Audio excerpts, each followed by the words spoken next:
Hi guys. So I felt the need to say this. So growing up, I used to be very confident of the way I sounded as a singer. I liked my voice until one day I went somewhere and someone made a statement like I don't know, probably he was joking, but that statement did more harm to me for a very long time.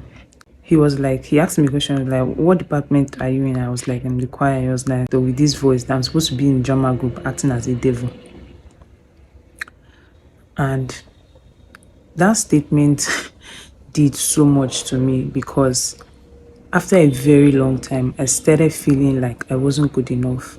And then I started seeking validation from people. Whenever I sing, I wanted somebody to come to me and tell me, you sounded good or you sounded nice.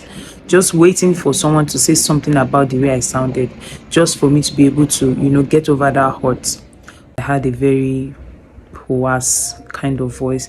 Some persons who started saying some things like, how many guys are in your family? You sound like a male. Things like that. Some people were saying it genuinely, they just appreciated the way I sounded. But I just always matched it with what the person had said before.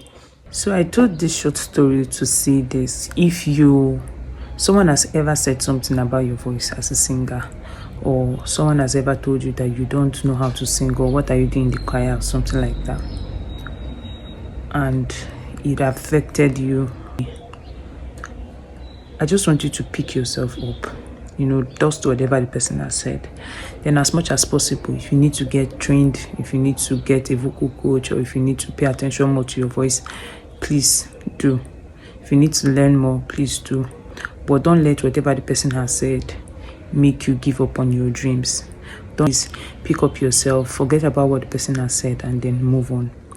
This took me about 5 years. It took me about 5 years to get over what, that person said to me, because for a very long time, I felt like, I wasn't good enough. But thank God for deliverance. So I just wanted to say this today. If you feel that way, please just let it go. Let the hurt go and then focus on what God has called you to do.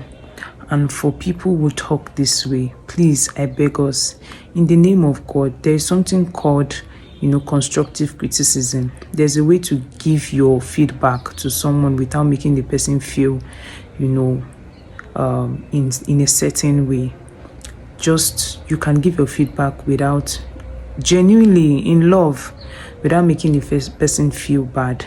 So don't just talk about people like that, because you don't know what your words, can do to someone. Let our words be seasoned with grace.